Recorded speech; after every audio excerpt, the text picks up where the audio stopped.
ಪ್ರಮುಖ ಅಲಂಕಾರಗಳಲ್ಲಿ ಈ ಉತ್ಪ್ರೇಕ್ಷ ಅಲಂಕಾರವು ಕೂಡ ಒಂದಾಗಿದೆ. ಉತ್ಪ್ರೇಕ್ಷ ಅಲಂಕಾರ ಕೂಡ ಒಂದಾಗಿರುವಂಥದ್ದು. ಲವಕುಶರು ಶ್ರೀರಾಮಚಂದ್ರನೊಡನೆ ಯುದ್ಧಕ್ಕೆ ತೊಡಗಿದಾಗಿನ ರಾಮಾಶ್ವಮೇಧದಲ್ಲಿನ ಪ್ರಸಂಗದ ವರ್ಣನೆಯನ್ನ ಈ ಕೆಳಗೆ ಕೊಟ್ಟಿರುವಂಥ ವಾಕ್ಯದಲ್ಲಿ ನಾವು ಗಮನಿಸಬಹುದು. ಲವಕುಶರು ಶ್ರೀರಾಮಚಂದ್ರನೊಡನೆ ಯುದ್ಧಕ್ಕೆ ತೊಡಗಿದಾಗಿನ ಸಂದರ್ಭವನ್ನ ರಾಮಾಶ್ವಮೇಧದ ಕಾವ್ಯದಲ್ಲಿ ಬರುವಂತ ಸಂದರ್ಭ ಇಲ್ಲಿ ಹೇಳ್ತಾರೆ. ರಕ್ತದ ಸಮುದ್ರಕ್ಕೆ ಸೇತುವೆಯನ್ನು ಕಟ್ಟಲು ಈ ರೀತಿ ಚಿಕ್ಕ ಚಿಕ್ಕ ಬೆಟ್ಟಗಳನ್ನ ಹೊಸದಾಗಿ ಹರಡಿರುವರೋ ಏನೋ ಎಂಬಂತೆ ಸತ್ತು ಬಿದ್ದ ಆನೆಗಳ ಹಿಂಡು ಕಾಣುತ್ತಿತ್ತು. ಹೌದಾ, ಇಲ್ಲಿ ನಾವು ಗಮನಿಸಬೇಕು. ರಕ್ತದ ಸಮುದ್ರಕ್ಕೆ ಏನ್ ಮಾಡ್ತಾ ಇದ್ದಾರೆ? ಸೇತುವೆಯನ್ನು ಕಟ್ಟಲು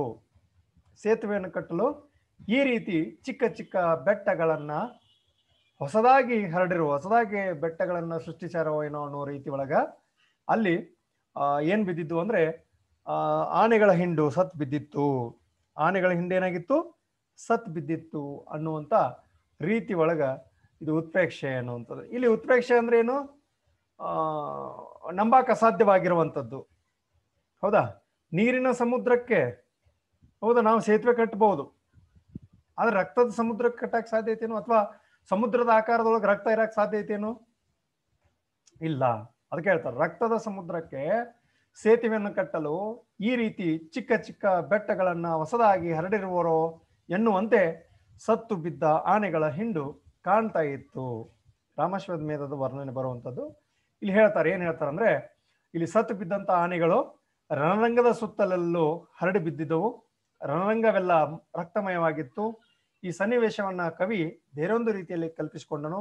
ರಾಮ ಲಕ್ಷ್ಮಣರು ಹಿಂದೆ ಸಮುದ್ರಕ್ಕೆ ಸೇತುವೆ ಕಟ್ಟಲು ಬೆಟ್ಟಗಳನ್ನ ಕಿತ್ತು ತಂದು ಹರಡಿಸಿದ್ದರೆಂಬ ಪ್ರಸಿದ್ಧ ಅಂಶವನ್ನ ಜ್ಞಾಪಿಸಿಕೊಂಡಂತ ಕವಿ ಈಗ ಅವರ ಮಕ್ಕಳು ಏನ್ ಮಾಡಿದಾರೆ ಅಂದ್ರೆ, ಅದೇ ರೀತಿ ಅವರ ಮಕ್ಕಳಾದಂತ ಲವಕುಶರು ರಕ್ತದ ಸಮುದ್ರಕ್ಕೆ ಸೇತುವೆ ಕಟ್ಟಲು ಚಿಕ್ಕ ಚಿಕ್ಕ ಬೆಟ್ಟಗಳನ್ನ ತರಿಸಿ ಹರಡಿಸಿರುವರು ಎನ್ನುವ ಹಾಗೆ ಆ ರಕ್ತದ ಮಡುವಿನಿಂದ ಕೂಡಿದ ರಣರಂಗದಲ್ಲಿ ಸತ್ತು ಬಿದ್ದ ಸುತ್ತಲೂ ಹರಡಿಕೊಂಡಿರುವಂತಹ ಆನೆಗಳು ಕಂಡಿವೆ. ಇದನ್ನ ಏನ್ ಮಾಡಿದಾನೆ ಕವಿ? ಕಲ್ಪಿಸಿದ್ದಾನೆ. ಅಂದ್ರೆ ತನ್ನ ಕಲ್ಪನಾ ಜ್ಞಾನದಿಂದಾಗಿ ಹೇಗೆ ರಾಮ ಲಕ್ಷ್ಮಣರು ಸಮುದ್ರಕ್ಕೆ ಸೇತುವೆಯನ್ನು ಕಟ್ಟಿದ್ರು ಅನ್ನುವಂಥ ವಿಚಾರ ನಮಗೆಲ್ಲರಿಗೂ ಗೊತ್ತಿರುವ ರೀತಿ ಒಳಗನೆ ಇಲ್ಲಿ ಆತ ಕಲ್ಪನಾ ಜ್ಞಾನದಿಂದ ಕವಿ ಉತ್ಪ್ರೇಕ್ಷಣೀಯ ಅನಿಸುವ ಹಾಗೆ ಹೇಳ್ತಾನೆ. ರಕ್ತದ ಸಮುದ್ರಕ್ಕೆ ಸೇತುವೆ ಕಟ್ಟಲು ಯಾವ ರೀತಿ ಚಿಕ್ಕ ಚಿಕ್ಕ ಬೆಟ್ಟಗಳು ಅವಶ್ಯವಾಗಿರ್ತಾವೋ ಅದೇ ರೀತಿ ಅಲ್ಲಿ ಬಿದ್ದಂತ ಆನೆಗಳು ಕೂಡ, ಆನೆಗಳ ಹಿಂಡು ಆ ರೀತಿ ಕಾಣ್ತಾ ಇತ್ತು ಅನ್ನುವಂಥದ್ದು. ಇದು ಒಂದು ಉದಾಹರಣೆ ಮೂಲಕ ನಾವು ಗಮನಿಸ್ತೇವೆ. ಇನ್ನ ಅದರ ಅರ್ಥ ಏನು, ಹೇಗೆ ನಾವು ಅದನ್ನು ಗುರುತಿಸ್ಬೇಕು ಅನ್ನೋದು. ಉತ್ಪ್ರೇಕ್ಷ ಅಲಂಕಾರ ಅಂದ್ರೆ ನೋಟ್ ಮಾಡ್ಕೊಳ್ರಿ, ಒಂದಾನೊಂದು ಪದಾರ್ಥವನ್ನು ಅಥವಾ ಸನ್ನಿವೇಶವನ್ನು ಮತ್ತೊಂದನ್ನಾಗಿ ಭಾವಿಸಿ ಅಥವಾ ಕಲ್ಪಿಸಿ ವರ್ಣಿಸುವುದೇ ಉತ್ಪ್ರೇಕ್ಷಣೀಯವಾದದ್ದು. ಒಂದಾನೊಂದು ಪದಾರ್ಥವನ್ನು, ಒಂದೊಂದು ಪದಾರ್ಥ ಆಗಿರ್ಬೋದು ಅಥವಾ ಸನ್ನಿವೇಶ ಆಗಿರ್ಬೋದು, ಅದನ್ನು ಮತ್ತೊಂದನ್ನಾಗಿ ಸಂಭಾವಿಸಿ, ಹೌದಾ, ಅಲ್ಲಿ ಸಂದರ್ಭ ಹೇಗೈತೆ ಅದಕ್ಕೆ ಅನುಗುಣವಾಗಿ ಅದನ್ನ ಭಾವಿಸಿಕೊಂಡು ಕಲ್ಪಿಸಿಕೊಂಡು ಅದನ್ನು ವರ್ಣನೆ ಮಾಡುವಂಥದ್ದು ಏನಾಗಿರ್ತತಿ ಅಂದ್ರೆ ಉತ್ಪ್ರೇಕ್ಷ ಅಲಂಕಾರವಾಗಿರುತ್ತದೆ. ಉತ್ಪ್ರೇಕ್ಷ ಅಲಂಕಾರವಾಗಿರುವಂಥದ್ದು. ಆದರೆ ವರ್ಣಿಸುವ ವಸ್ತುವಿನಲ್ಲಿ ಅಥವಾ ಸನ್ನಿವೇಶದಲ್ಲಿ ಸಂಭಾವನೆ ಮಾಡುವ ಅಥವಾ ಕಲ್ಪಿಸಿಕೊಳ್ಳುವ ವಸ್ತುವಿನ ಧರ್ಮವು ಇದ್ದೇ ಇರಬೇಕು. ಹೌದಾ, ಕಲ್ಪಿಸಿಕೊಳ್ಳಾಕ ಅಥವಾ ಸನ್ನಿವೇಶಕ್ಕೆ ಸಂಭಾವನೆ ಪಡುವಂತ ರೀತಿ ಒಳಗಿರಬೇಕು. ಹಂಗ ಕಲ್ಪನೆಗೂ ಇಲ್ಲ ಆ ರೀತಿ ಆಗ್ಬಹುದು ಅನ್ನುವಂತ ಒಂದು ಕಲ್ಪನೆ ಬರುವ ಹಾಗಿರ್ಬೇಕು ಅನ್ನುವಂಥದ್ದನ್ನ ಗಮನಿಸ್ಬೇಕು. ಯಾವ ರೀತಿ ಅವರು ಯುದ್ಧ ಮಾಡಿದ್ರು ಅನ್ನುವಂಥದ್ದು ಕೂಡ ನಾವಲ್ಲಿ ಗಮನಿಸುವಂಥದ್ದನ್ನ ಕಾಣಬಹುದು. ಇನ್ನ ಇಲ್ಲೊಂದು ಪದ್ಯ ಕೊಟ್ಟಿದ್ದಾರೆ ಕನ್ನಡ ಕೈಪಿಡಿ ಒಳಗೆ ಬರುವಂಥದ್ದು. ಅಸೆನಾರಜನದಿನ್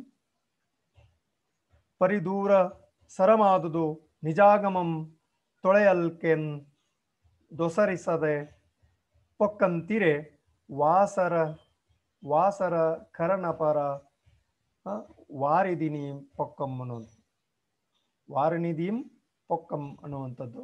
ಇಲ್ಲಿ ಕೂಡ ಇದು ಒಂದು ಯುದ್ಧದ ಸನ್ನಿವೇಶವನ್ನು ತಿಳಿಸುವಂಥದ್ದಾಗಿದ್ದು, ಯುದ್ಧದ ಸನ್ನಿವೇಶವನ್ನು ತಿಳಿಸುವಂಥದ್ದು ಇದು ಆಗಿರುವಂಥದ್ದು. ಏನು ಯುದ್ಧದ ಸನ್ನಿವೇಶ ಇಲ್ಲಿ ಹೇಳ್ತಾರೆ ನೋಡು.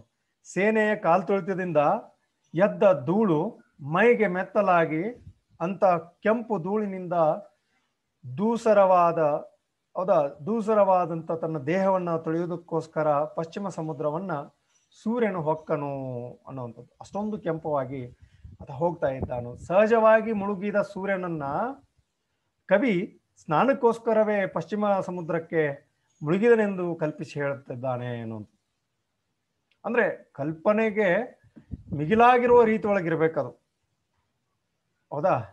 ಆ ಕಲ್ಪನೆಗೆ ಊಹಿಸಕ್ ಸಾಧ್ಯ ಇರಬೇಕು. ಆ ರೀತಿ ಇರುವಂಥದ್ದು. ಸಾಯಂಕಾಲದಲ್ಲಿ ಸೂರ್ಯನ ಬಣ್ಣ ಕೆಂಪಾಗಿರ್ತದೆ ಮತ್ತು ಪಶ್ಚಿಮದಲ್ಲಿ ಅವನು ಮರೆಯಾಗ್ತಾನೆ, ಮುಳುಗ್ತಾನೆ. ಆದ್ರಿಂದ ಕಲ್ಪಿಸಿ ಎಳೆಯುವ ಧೂಳು ಮೆತ್ತಿ ಕೆಂಪಾದ ಮೈ ಪಶ್ಚಿಮದಲ್ಲಿರುವಂಥ ಸಮುದ್ರದಲ್ಲಿ ಈ ರೀತಿ ಮಂಥನ ಮಾಡಿಕೊಂಡ ಅನ್ನುವಂಥ ವಿಚಾರವನ್ನು ಕೂಡ ಇಲ್ಲಿ ಹೇಳ್ತಾರೆ. ಇಲ್ಲಿ ಹೇಳ್ತಾರೆ ನೋಡಿ ಇನ್ನೊಂದು ಯಾವುದು, ರಾಜಶೇಖರ ವಿಳಾಸದೊಳಗ ಪಾಲ್ದುಂಬಿನ್ ಸಾಲ್ದೆನೆಗಳ್ ನೆಲ್ದೂರುಗಳ ನೊಲ್ದು ಸೀಳಿ ಗಿಳಿಭಯ ಭರದಿಂ ಜೋಲ್ದೆಳೆ ಗಿಳಿವಂತಿರಿವನ್ ಬಲ್ದೆರೆಯೊಳ್ ಪೊಳೆದು ಮಡಿಯ ನೀರೊಳ್ ತೊರ್ಕು ಅನ್ನೋದು. ಇಲ್ಲಿ ಹೇಳ್ತಾರೆ ಗದ್ದೆಯಲ್ಲಿ ನಿಂತಿರುವಂತಹ ನೀರಿದೆ, ಅದು ಆ ನೀರಿನಲ್ಲಿ ಭತ್ತದ ತೆನೆಗಳ ಪ್ರತಿಬಿಂಬ ಕಾಣುತ್ತಿದೆ ಅನ್ನುವಂಥದ್ದು.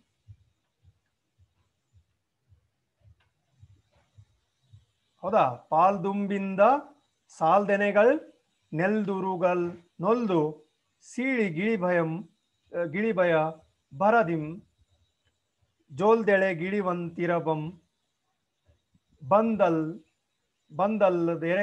ಎರೆಯೊಳ್ ಪೊಳೆದು ಮಡಿವ ನೀರೊಳ್ ತೋರ್ಕುಮ್ಮನು. ಇಲ್ಲಿ ಹಳಗನ್ನಡ ಕೊಟ್ಟಿರುವಂಥದ್ದು. ಹೊಸಗನ್ನಡ ಕೂಡ ಸಾಕಷ್ಟು ಉದಾಹರಣೆಗಳನ್ನು ನಾವು ನೋಡ್ಬೋದು. ಇಲ್ಲಿ ಹಾಲು ತುಂಬಿದಂತಹ ಸಾಲು ಸಾಲಾಗಿ ಕಾಣುವಂತ ಭತ್ತದ ತೆನೆಗಳು ತಮ್ಮನ್ನು ಗಿಳಿಗಳು ಬಂದು ಸೀಳಿ ಬಿಡುತ್ತವೆ ಎಂಬ ಭಯದಿಂದ ಭೂಮಿಗೆ ಇಳಿದು ಹೋದವು ಎಂಬಂತೆ ಗದ್ದೆಯ ನೀರಿನಲ್ಲಿ ಅವು ಪ್ರತಿಫಲಿಸಿ ಕಾಣುತ್ತಿದ್ದವು. ಆ ಗದ್ದೆ ಒಳಗ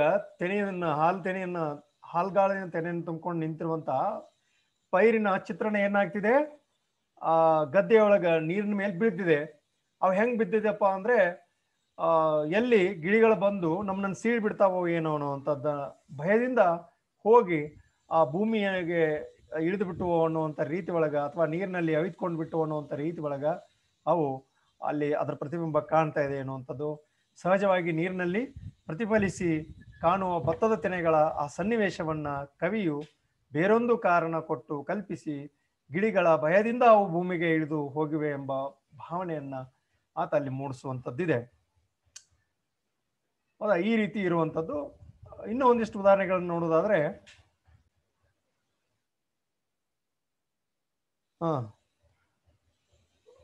ಲೋಕ ಸಹಜವಾಗಿ ಇಲ್ಲದೆ ಇರುವುದನ್ನ ಕಲ್ಪಿಸಿ ವರ್ಣಿಸಿದರೆ ಅದು ಉತ್ಪ್ರೇಕ್ಷ ಅಲಂಕಾರ ಅನ್ಸತ್ತೆ. ಸಹಜವಾಗಿ ಇತ್ತಂದ್ರೆ ಏನು ಅನ್ಸೋದಿಲ್ಲ. ಅದು ಸಹಜವಾಗಿ ಇಲ್ಲದೆ ಇರುವಂಥದ್ದನ್ನ ವರ್ಣಿಸೋದು ಏನಿದೆ ಅಲ್ಲ, ಅದು ಒಂದು ರೀತಿ ಆ ರೀತಿ ಉತ್ಪ್ರೇಕ್ಷೆ ಅನ್ನುವಂಥ ರೀತಿ ಒಳಗೆ ಆಗ್ತತಿ. ಇಲ್ಲಿ ನಿಮಗ ಇದಕ್ಕೂ ಕೂಡ ಇರುವಂಥದ್ದು ಯಾವುದೋ ಪಶ್ಯದೊಳಗೂ ಇರುವಂಥದ್ದು. ಫಸ್ಟ್ ಇರದ ಒಂದು ಪದ್ಯದೊಳಗೂ ಕೂಡ ಅಲ್ಲಿ ನಾವು ಗಮನಿಸ್ತೇವೆ. ಆ ಪದ್ಯದೊಳಗೆ ಹೇಳ್ಕೊಳ್ತಾರೆ ನೋಡು ಅವರು, ಇವ ಶೈಲಂಗಳನ್ನು ಏರಿ ಅವುಗಳನ್ನು ದಾಟ್ಕೊಂಡು ಬರ್ಬೇಕಾದ್ರೆ ಆ ಆನೆಗಳು ಹೇಗ್ ಬಿದ್ದಿದ್ದು ಅನ್ನುವಂಥದ್ದನ್ನು ಹೇಳ್ಕೊಂಡು ಹೋಗ್ತಾರೆ ನೋಡು. ಅಲ್ಲಿ ಕೂಡ ಅದನ್ನ ಗಮನಿಸುವಂತ ನೆಲೆ ಅಲ್ಲಿ ಗುರುತಿಸುವಂಥದ್ದನ್ನು ಕೂಡ ಅದು ಉತ್ಪ್ರೇಕ್ಷದ ರೀತಿ ಒಳಗಿರ್ತತಿ ಅನ್ನುವಂಥದ್ದನ್ನು. ಹೌದಾ? ಆನೆಯ ಸೊಂಡಿಲುಗಳು ಹೇಗ್ ಬಿದ್ದಿದ್ದು ಅಂತ ಹೇಳ್ತಾರಂದ್ರೆ ಒಂದು ದೊಡ್ಡ ವನದೊಳಗ ಬಳ್ಳಿಗಳು ಹೇಗ್ ಬಿದ್ದಿದ್ವಲ್ಲ ಹಾಗೆ ಬಿದ್ದಿರ್ತಾವ ಅನ್ನುವಂಥದ್ದು. ಆನೆಗಳು ಹೇಗ್ ಬಿದ್ದಾವ ಅಂದ್ರೆ ಪರ್ವತ ಬಿದ್ದಂತ ರೀತಿ ಒಳಗ ಆನೆಗಳು ಬಿದ್ದಿವೆ ಎಂಬ ವಿಚಾರವನ್ನ ಅಲ್ಲಿ ಹೇಳ್ತಾರೆ ಅನ್ನುವಂಥದ್ದು. ಭಾರಿ ಗಾತ್ರದ ಹೆಣಗಳನ್ನು ದಾಟ್ಕೊಂಡು ಬಂದ ಅನ್ನುವಂಥದ್ದು. ಇಲ್ಲಿ ಆ ಉತ್ಪ್ರೇಕ್ಷೆಯನ್ನ ಅದು ಬಿಂಬಿತವಾಗಿರುವಂಥದ್ದು ಇರ್ತತಿ. ಇಲ್ಲಿ ಹೇಳ್ತಾರೆ ಯುದ್ಧವನ್ನ ನೋಡಲು ಏನು ದಿನಪಣ ಅಂದ್ರೆ ಸೂರ್ಯನ ಉದಯಿಸಿ ಬಂದ ಅನ್ನುವಂಥದ್ದು ಸಹಜವಾಗಿ ಬರುವಂಥದ್ದು. ಆದ್ರೆ ಅದನ್ನ ಹೇಳುದು ಹೆಂಗಂದ್ರೆ ಯುದ್ಧ ನೋಡಾಕ ಬಂದ ಏನೋ ಅನ್ನುವಂಥದ್ದು. ಕೌರವರು ಪಾಂಡವರು ಯುದ್ಧವನ್ನ ನೋಡಾಕ ಸೂರ್ಯ ಬಂದ ಅನ್ನುವಂಥ ರೀತಿ ಒಳಗ ಅಲ್ಲಿ ಬಿಂಬಿಸ್ತಾರೆ ಅನ್ನುವಂಥದ್ದು ಸಹಜ ಸಾಮಾನ್ಯವಾಗಿರುವಂಥದ್ದು. ಲೋಕ ಸಹಜವಾಗಿ ಇಲ್ಲದೆ ಇರುವುದನ್ನ ಕಲ್ಪಿಸ್ಕೊಂಡು ವರ್ಣಿಸಿ ಹೇಳುವಂಥದ್ದು. ಅವನು ಬರೋದು ರೊಟೇಷನ್ ಅದು, ಹೌದಾ? ನಾವು ಭೌಗೋಳಿಕವಾಗಿ ಅದನ್ನ ಗಮನಿಸ್ಕೊಂಡಾಗ ಸೂರ್ಯ ಇಷ್ಟು ಗಂಟೆ, ಇಷ್ಟು ನಿಮಿಷ, ಇಷ್ಟು ಸೆಕೆಂಡ್ ತಿರುಗ್ತಾನೆ ಇರ್ತಾನೆ ಅನ್ನೋಂಥ ಹೇಗೆ ವಿಚಾರ ಇದೆಯಲ್ಲ, ಅದು ಬರುವಂಥ ಸಹಜ. ಆದರೆ ಕವಿ ಅದನ್ನ ಏನ್ ಮಾಡ್ತಾ ಇದ್ದಾನೆ ಇಲ್ಲಿ, ಉತ್ಪ್ರೇಕ್ಷ ರೀತಿ ಒಳಗೆ ಹೇಳುವಂಥದ್ದು. ಅಲ್ಲೇ ಹೇಳ್ತಾನೆ, ಸೂರ್ಯನು ದಿನನಿತ್ಯ ಉದಯಿಸ್ತಾನೆ, ಆದರೆ ಯುದ್ಧವನ್ನ ನೋಡಲೆಂದೇ ಸೂರ್ಯ ಉದಯಿಸಿ ಬಂದ ಎನ್ನುವುದು ಉತ್ಪ್ರೇಕ್ಷಣೀಯವಾಗಿರುವಂಥದ್ದು, ಉತ್ಪ್ರೇಕ್ಷವನ್ನು ನೀಡುವಂಥದ್ದಾಗೈತಿ. ಅದಕ್ಕಾಗಿ ಇದು ಉತ್ಪ್ರೇಕ್ಷ ಅಲಂಕಾರಕ್ಕ ಒಂದು ಉದಾಹರಣೆ ಅನ್ನುವಂಥದ್ದನ್ನ ಇಲ್ಲಿ ಗಮನಿಸಬೇಕು. ಅಲ್ಲಿ ಇದು ಎಲ್ಲ ಏನಾಗಿರ್ತದಂದ್ರೆ ಉತ್ಪ್ರೇಕ್ಷ ಅಲಂಕಾರ ಆಗಿರತ್ತೆ, ಹೌದಾ?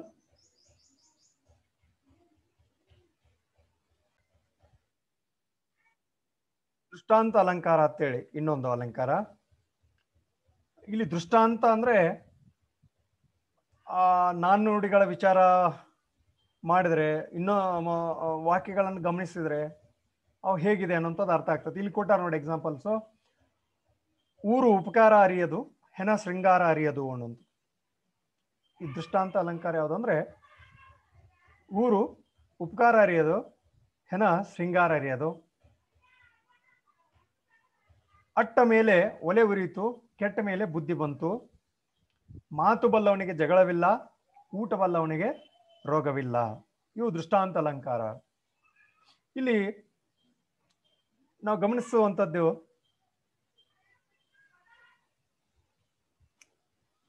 ಇಲ್ಲಿ ಹೇಳುವಂಥ ನಾಣ್ಣುಡಿಗಳನ್ನ ವಿಚಾರ ಮಾಡಿದರೆ, ಮೊದಲನೇ ವಾಕ್ಯದಲ್ಲಿ ಊರಿಗೆ ಉಪಕಾರ ಮಾಡೋದು, ಏನು ಊರಿಗೆ ಉಪಕಾರ ಮಾಡೋದು ಅಂದ್ರೆ, ಅಥವಾ ಹೆಣಕ್ಕೆ ಶೃಂಗಾರ ಮಾಡೋದು ಅಂತ ಹೇಳ್ತೀವಿ ನಾವು. ಊರಿಗೆ ಉಪಕಾರ ಮಾಡೋದು ಒಂದೇ, ಹೆಣಕ್ಕೆ ಶೃಂಗಾರ ಮಾಡೋದು ಒಂದೇ.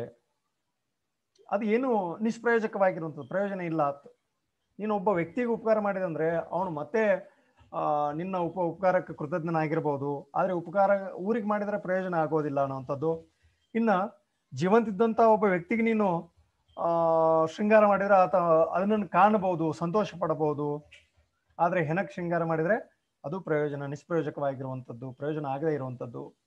ಇನ್ನು ಎರಡನೇ ವಾಕ್ಯದಲ್ಲಿ ಹೇಳ್ತಾರೆ, ಅಡುಗೆ ಆದ್ಮೇಲೆ ಒಲೆ ಉರಿಯ ಹತ್ತಿತು. ಅಟ್ಟ ಮೇಲೆ ಒಲೆ ಉರಿತು ಅಂದ್ರೆ, ಅಟ್ಟ ಮೇಲೆ ಒಲೆ ಉರಿತು ಅಂದ್ರೆ ಅಡಿಗೆ ಆದ್ಮೇಲೆ ಒಲೆ ಉರಿದ್ರೆ ಪ್ರಯೋಜನ ಆಗತ್ತೇನೋ?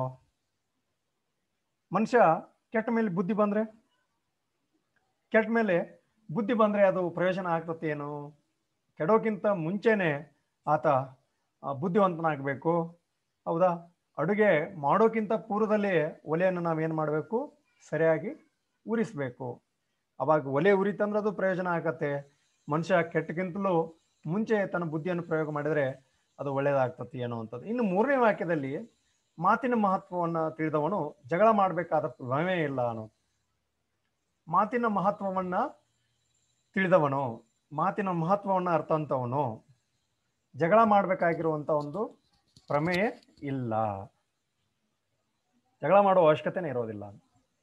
ಊಟದ ಮರ್ಮವನ್ನು ಅರ್ಥವನು ರೋಗದಿಂದ ನೆರಳುವ ಭಯವಿಲ್ಲ. ಚೆನ್ನಾಗಿ ಊಟ ಬಲ್ಲಂತವನು ರೋಗ ಇರೋದಿಲ್ಲ, ಮಾತು ಬಲ್ಲವನು ಜಗಳ ಇರೋದಿಲ್ಲ. ಅವ್ ಮಾತಿನ ಹಿಡಿತಿರುತ್ತವನಿಗೆ ಯಾವ್ದು ಅನ್ಬೇಕು, ಯಾವ್ದು ಅನ್ನಬಾರ್ದು, ಏನ್ ಅನ್ಬೇಕು, ಏನ್ ಬಿಡ್ಬೇಕು, ಯಾರಿಗೆ ಹೇಗೆ ಮಾತಾಡಬೇಕು, ಯಾರಿಗೆ ಹೇಗೆ ಗೌರವದಿಂದ ನಡ್ಕೋಬೇಕು, ದೊಡ್ಡವ್ರ ಜೊತೆ ಹೇಗಿರ್ಬೇಕು, ಚಿಕ್ಕವ್ರ ಜೊತೆ ಹೇಗಿರ್ಬೇಕು ಅನ್ನುವಂಥ ಸೆನ್ಸ್ ಇರುತ್ತೆ, ಕಾಮನ್ ಸೆನ್ಸ್ ಇರುತ್ತೆ ಅವನಿಗೆ.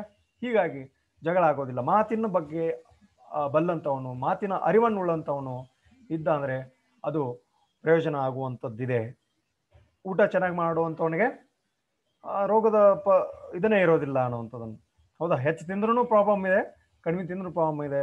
ಅದಕ್ಕೆ ಸರಿಯಾದ ಹಿತಮಿತವಾದ ಆಹಾರವನ್ನ ಸೇವನೆ ಮಾಡುವಂಥವನು, ಊಟ ಬಲ್ಲಂಥವನಿಗೆ ರೋಗ ಇರೋದಿಲ್ಲ ಅನ್ನುವಂಥ ವಿಚಾರ. ಈ ಇತ್ಯಾದಿಯಾಗಿ ಎರಡೆರಡು ಮಾತುಗಳು ಅರ್ಥದ ಸಾದೃಶ್ಯದಿಂದ ಒಂದಕ್ಕೊಂದು ಬಿಂಬ ಪ್ರತಿಬಿಂಬಗಳಂತೆ ಕಾಣುತ್ತವೆ. ಬಿಂಬ ಪ್ರತಿಬಿಂಬ ಎಂಬಂತೆ ತಾನು ಮತ್ತು ಕನ್ನಡಿಯಲ್ಲಿ ಕಾಣುವ ತನ್ನ ಪ್ರತಿಬಿಂಬ ಇದ್ದ ಹಾಗೆ. ಪ್ರತಿಬಿಂಬ ಒಂದಕ್ಕೊಂದು ಪ್ರತಿಬಿಂಬ ಅಂದ್ರೇನು? ನಾನು ಹೇಗಿದನೋ ನನ್ನ ಚಿತ್ರಣವೇ ಕನ್ನಡಿಯಲ್ಲಿ ಕಾಣುವಂಥದ್ದು. ಆ ರೀತಿ ವಿಚಾರಗಳನ್ನು ಹೊಂದಿರುವಂಥವು ಇದ್ದು ಅಂದ್ರೆ ಅದು ದೃಷ್ಟಾಂತ ಅಲಂಕಾರ. ತಾಯಿಗಂತೂ ಏನೋ ಹೇಳ್ತಾರೆ, ತಾಯಿಗಿಂತ ಬಂಧು ಇಲ್ಲ, ಉಪ್ಪಿಗಿಂತ ರುಚಿ ಇಲ್ಲ. ರುಚಿ ಒಳಗ ಮೀರಿಸುವ ಹಾಗೆ ಆ ಉಪ್ಪು ಬೇಕಾದಂತ ರುಚಿಯನ್ನು ಹೊಂದಿದ್ರು ಸಹಿತ ಉಪ್ಪಿಗಿರುವಂತ ರುಚಿ ಬೇರೆನೆ, ಬೇಕಾದಂತಹ ಸಂಬಂಧ ಹೊಂದಿದ್ರು ಸಹಿತ ತಾಯಿಗಿರುವಂಥ ಸಂಬಂಧನೇ ಬೇರೆ ಇರುತ್ತೆ. ಆ ವಿಚಾರವನ್ನು ಹೇಳ್ತಾರೆ ನೋಡು, ತಾಯಿಗಿಂತ ಬಂಧು ಇಲ್ಲ, ಉಪ್ಪಿಗಿಂತ ರುಚಿ ಇಲ್ಲ ಅನ್ನುವಂಥ ಮಾತು ಇಲ್ಲಿ ಸತ್ಯತೆಯನ್ನು ಬಿಂಬಿಸುವಂಥದ್ದಾಗಿದೆ. ಅಂದ್ರೆ ಒಂದಕ್ಕೊಂದು ಪ್ರತಿಬಿಂಬವಾಗಿರುವಂಥದ್ದು. ಇಲ್ಲ ತಾಯಿಗಿಂತ ಒಬ್ಬರು ಬಂಧು ಇದ್ದಾರೆ ಅನ್ನುವಂಥದ್ದನ್ನು ಗಮನಿಸಿದರೆ ಉಪ್ಪಿಗಿಂತ ಇನ್ನೊಂದು ರುಚಿಯಾಗಿರುವಂಥದ್ದು ಐತಿ ಅಂದ್ರೆ ಅದು ಪ್ರತಿಬಿಂಬಿತವಾಗಿರುವಂಥದ್ದು ಆಗೋದಿಲ್ಲ, ಬೇರೆ ಆಗಿರ್ತತಿ ಅನ್ನುವಂಥದ್ದು. ಸಂಬಂಧದೊಳಗ ತಾಯಿಯನ್ನು ಮೀರ್ಸಕ್ಕೆ ಯಾರಿಂದನೂ ಇಲ್ಲ, ಅದೇ ರುಚಿ ಒಳಗ ಉಪ್ಪನ್ನು ಮೀರ್ಸಕ್ಕೆ ಯಾರಿಗೂ ಸಾಧ್ಯವಿಲ್ಲ ಅನ್ನುವಂಥ ವಿಚಾರ ನಾವು ಮನಗಾಣಬೇಕು. ಇನ್ನ ಮುಂದಿನ ವಿಚಾರವನ್ನು ಗಮನಿಸೋದಾದ್ರೆ ಈ ಹೀಗೆ ವರ್ಣಿಸುವ ವಿಷಯಕ್ಕೆ ಬೇರೊಂದು ವಿಷಯದ ದೃಷ್ಟಾಂತವು ಪ್ರತಿಬಿಂಬದ ಹಾಗೆ ಕಾಣುವಂತಿದ್ದರೆ ಅದು ದೃಷ್ಟಾಂತ ಅಲಂಕಾರವೆನಿಸ್ಕೊಳ್ತದೆ.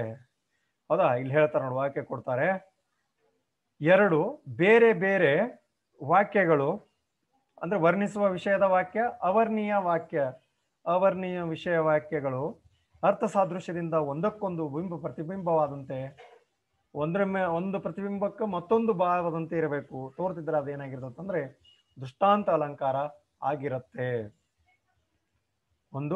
ಇನ್ನೊಂದು ಪ್ರತಿಬಿಂಬವಾಗಿ ಕಾಣ್ತಾ ಇತ್ತಂದ್ರೆ ಅದು ದೃಷ್ಟಾಂತ ಅಲಂಕಾರ ಆಗಿರತ್ತೆ ಅನ್ನುವಂಥದ್ದನ್ನು ನಾವು ಗಮನಿಸ್ಬೇಕಾಗ್ತದೆ. ಇಲ್ಲಿ ಬರ್ತ್ ನೋಡು, ಒಂದು ಪದ್ಯವನ್ನು ಹೇಳ್ತಾರೆ. ನಿಂದಿಸುವರ್ ದುರ್ಜನರ್ ಎಂಬೊಂದು ಭಯಂ ಬೆತ್ತು ಸುಕವಿ ರಚಿಸನೆ ಕೃತಿಯಂ ಮಂದೆ ಹರಭಯದಿಂದ ರವಿಂದ ಸಖ್ಯಂ ನಿಜಮಯ ಯೂಕನಂ ಪ್ರಸರಿಸನೆ ಅನ್ನುವಂಥ ಮಾತನ್ನು ಇಲ್ಲಿ ಹೇಳ್ತಾರೆ. ರಾಜಶೇಖರ ವಿಳಾಸದಲ್ಲಿ ಗಮನಿಸಬೇಕು. ದುರ್ಜನರು ನಿಂದಿಸುತ್ತಾರೆ ಎಂಬ ಹೆದರಿಕೆಯಿಂದ ಒಳ್ಳೆಯ ಕವಿಯಾದವನು ಕೃತಿಯನ್ನು ರಚಿಸುವುದಿಲ್ವೇ? ನಿಂದಿಸುವ ದುರ್ಜನರ್ ಎಂಬೊಂದು ಭಯದಿಂ ಬೆತ್ತು ಸುಕವಿ ಅಂದ್ರೆ ಒಳ್ಳೆಯ ಕವಿ ಅರ್ಥ.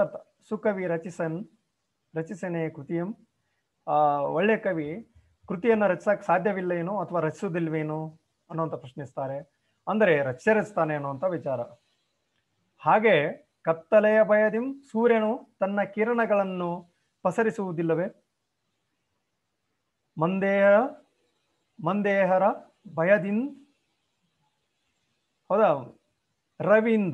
ರವಿಂದ ಸಕಂ ನಿಜಮಯೂಕರಂ ಪ್ರಸರಸನೆ ಅನ್ನುವಂಥದ್ದು ಅಲ್ಲಿ ಹೇಳ್ತಾರೆ. ಕತ್ತಲೆಯ ಭಯದಿಂದ ಸೂರ್ಯನು ತನ್ನ ಕಿರಣಗಳನ್ನ ಪ್ರಸರಿಸುವುದಿಲ್ವೇ?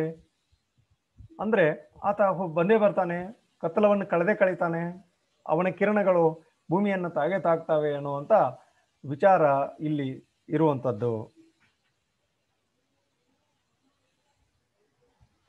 ಈ ರೀತಿ ನಾವು ಗಮನಿಸ್ತಾ ಹೋಗ್ತೇವೆ. ದುರ್ಜನರು ನಿಂದನೆ ಮಾಡ್ತಾರೆಂಬ ಹೆದರಿಕೆಯಿಂದ ಗಣನೆಗೆ ತೆಗೆದುಕೊಳ್ಳದೆ ಸತ್ಕವಿಯಾದವನು ಕೃತಿ ರಚಿಸ್ತಾನೆ. ಕತ್ತಲೆಯ ಹೆದರಿಕೆಯಿಂದ ಸೂರ್ಯನು ಸುಮ್ಮನೆ ಇರದೆ ತನ್ನ ಕಿರಣಗಳನ್ನು ಪ್ರಸರಿಸ್ತಾನೆ. ಈ ಎರಡು ಮಾತಿನ ಅರ್ಥ ಏನಾಗಿದೆ? ಸಾದೃಶ್ಯದಿಂದ ಕೂಡಿರುವಂಥದ್ದಿದೆ. ಎರಡು ಮಾತುಗಳು ಏನಾಗಿದಾವೋ ಸಾದೃಶ್ಯದಿಂದ ಕೂಡಿರುವಂಥದ್ದು ಆಗಿದೆ. ಅದಕ್ಕಾಗಿ ಅದು ಒಂದಕ್ಕೊಂದು ಪೂರಕವಾಗಿರುವಂಥದ್ದು, ದೃಷ್ಟಾಂತವನ್ನು ಹೊಂದಿರುವಂಥದ್ದು ನಾವಿಲ್ಲಿ ಗಮನಿಸ್ತೇವೆ. ಇಲ್ಲೊಂದು ಹೇಳ್ತಾರೆ ನೋಡು, ಹೌದಾ? ಈ ರೀತಿ ಎನಿತೋಳವಪಾಯ ಕೋಟಿಗಳ್, ಹೌದಾ, ಕೋಟಿಗಳ್ ಅನಿತರ್ಕಂ ಗೇಹಮಲ್ತೆ ದೇಹಮಿಂದನಂ ದೇಹಂ ಇದೆಂದೆನ್ ಎಟ್ಟನೆ ಪೊತ್ತು ಸುಖವನ ರಸುವ ಮನುಜಂ ಮೊರಡಿಯೊಳೆ ಮಾದು ಹೇಳ್ತಾರೆ. ಮೊರಡಿಯೊಳೆ ಮಾದು ಪಳಮನ ರಸದಿಂ ಅನ್ನುವಂಥ ಮಾತನ್ನು ಇಲ್ಲಿ ಯಶೋಧರ ಚರಿತ್ರೆ ಒಳಗೆ ಹೇಳುವಂಥದ್ದಿದೆ. ಅಪಾಯಗಳೆಷ್ಟೇ ಇವೆಯೋ ಅಷ್ಟೆಲ್ಲಕ್ಕೂ ಮನೆಯಂತಿರುವ ಈ ದೇಹವನ್ನು ಧರಿಸಿ ಸುಖವೇ ಬೇಕು ದುಃಖವೇ ಬೇಡ ಎನ್ನುವ ಮನುಷ್ಯನು ಕಲ್ಲು ಮೊರಡೆಯಲ್ಲಿ ಆ ಮಾದಳ ಫಲವನ್ನ ಅರಸದೇ ಇರುವನೇ ಅನ್ನುವಂಥ ಮಾತನ್ನಲ್ಲಿ ಹೇಳ್ತಾರೆ. ದೇಹದ ಸುಖದ ಬಗ್ಗೆ ಈ ಯಶೋಧರ ಚರಿತ್ರೆ ಒಳಗೆ ಹೇಳ್ತಾರೆ. ಹೌದಾ? ಅಪಾಯಗಳೆಷ್ಟಿವೆಯೋ ಅಷ್ಟೆಲ್ಲಕ್ಕೂ ಮನೆಯಂತಿರುವಂತ ಈ ದೇಹವನ್ನು ಧರಿಸಿ ಬರೀ ಸುಖನೂ ಬೇಕು ದುಃಖ ಬೇಡ ಅನ್ನುವಂಥ ರೀತಿ ಒಳಗಿದ್ರೆ ಅದು ಬದುಕೇನು ಅಲ್ಲ ಅನ್ನುವಂಥ ವಿಚಾರವನ್ನು ಇಲ್ಲಿ ಹೇಳ್ತಾರೆ. ಇಲ್ಲಿ ಅನೇಕ ಉಪಾಯಗಳನ್ನ ಪಡೆಯುವುದಕ್ಕೆ ಕಾರಣವಾದಂಥ ಈ ದೇಹವನ್ನ ಧರಿಸಿ ಕೇವಲ ಸುಖವೇ ಬೇಕು ಎನ್ನುವ ಮನುಷ್ಯನನ್ನು ಕಲ್ಲು ಮರಡಿಯ ಪ್ರದೇಶದಲ್ಲಿ ಮಾದಳ ಹಣ್ಣನ್ನ, ಹೌದಾ, ಕಲ್ಲು ಪ್ರದೇಶದೊಳಗೆ ಮಾದಳ ಹಣ್ಣು ಸಿಗಕ್ಕೆ ಸಾಧ್ಯ ಐತೇನು? ಸಿಗೋದಿಲ್ಲ ಅಲ್ಲಿ. ಈ ದೇಹ ಧರಿಸಿದ ಮೇಲೆ ನಾವು ಕಷ್ಟ ಸುಖವನ್ನು ಅನುಭವಿಸಲೇಬೇಕು, ಬರೀ ಸುಖವನ್ನು ಅನುಭವಿಸುವಂಥದ್ದಲ್ಲ ಅನ್ನೋಂಥ ವಿಚಾರವನ್ನು ಕೂಡ ಅಲ್ಲಿ ಹೇಳ್ಕೊಂಡು ಹೋಗ್ತಾರೆ.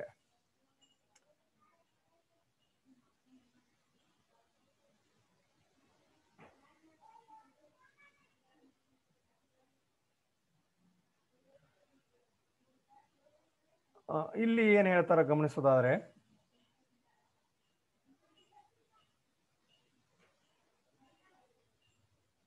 ಅದನ್ನೇ ಹೇಳಿರುವಂಥದ್ದು ನೋಡು, ಅಪಾಯಗಳಿಗೆಲ್ಲ ಮಣೆಯಂತಿರುವಂತ ಈ ದೇಹವನ್ನು ಧರಿಸಿ ಸುಖವೇ ಬೇಕು ದುಃಖ ಬೇಡ ಅಂದ್ರೆ ಮನುಷ್ಯ ಕಲ್ಲು ಮರಡಿಯಲ್ಲಿ ಮಾದಳದ ಹೂವು ಹಣ್ಣನ್ನ ಫಲವನ್ನ ಉಳ್ಕಿದಂಗೆ ಆಗ್ತತಿ ಅನ್ನುವಂಥ ವಿಚಾರವನ್ನು ಇಲ್ಲಿ ಹೇಳ್ತಾರೆ. ಉಪಮೇಯ ಯಾವ್ದಾಗ್ತತಿ? ಸುಖ ಮಾತ್ರ ಬಯಸುವ ಮಾನವ. ಉಪಮಾನ ಅಂದ್ರೆ ಕಲ್ಲು ಮರಡಿಯಲ್ಲಿ ಮಾದಳ ಫಲ ಹುಡುಕುವಂತ ಸ್ಥಿತಿ ಅನ್ನುವಂಥ. ಅಲಂಕಾರ, ದುಷ್ಟಾಲಂಕಾರ, ಅದು ಸಮನ್ವಯ ಏನಾಗಿರ್ತತಿ? ಬಿಂಬ ಪ್ರತಿರೂಪವನ್ನ ಹೊಂದಿರ್ತತಿ. ಅದರ ಪ್ರತಿರೂಪವನ್ನ ಅದು ಹೊಂದಿರತ್ತೆ ಅನ್ನುವಂಥದ್ದು. ಪ್ರತಿಬಿಂಬಿತವಾಗಿರುವಂತೆ ಇಲ್ಲಿ ಉಪಮೇಯವಾದಂಥ ಮಾನವ ಮತ್ತು ಉಪಮಾನವಾದಂಥ ಮಾನವ ಇಬ್ಬರು ಬಿಂಬ ಪ್ರತಿಬಿಂಬದಂತೆ ಇರುವುದರಿಂದ ಇಬ್ಬರು ಒಂದೇ ಎಂಬುದನ್ನು ಇಲ್ಲಿ ಪ್ರತಿಪಾದಿಸುವಂಥದ್ದು. ಇಲ್ಲೊಂದು ಹೇಳ್ತಾರೆ, ಮಾತು ಬಲ್ಲವನಿಗೆ ಜಗಳವಿಲ್ಲ, ಊಟ ಬಲ್ಲವನಿಗೆ ರೋಗವಿಲ್ಲ ಅನ್ನುವಂಥ ಈ ಎಲ್ಲ ಉದಾಹರಣೆಗಳನ್ನ ನೋಡಿದ್ದೀವಿ. ಇಷ್ಟು ಇವತ್ತಿನ ಈ ತರಗತಿಯಲ್ಲಿ ದೃಷ್ಟಾಂತ ಅಲಂಕಾರ ಒಂದು ಮತ್ತಿನ್ನೊಂದು ಉತ್ಪ್ರೇಕ್ಷ ಅಲಂಕಾರ ಅನ್ನುವಂಥ ಎರಡು ಅಲಂಕಾರಗಳನ್ನು ನೋಡಿದಿವಿ. ಉಳಿದಂಥವುಗಳನ್ನು ಮುಂದಿನ ತರಗತಿಯಲ್ಲಿ ಗಮನಿಸೋಣ. ಧನ್ಯವಾದಗಳು.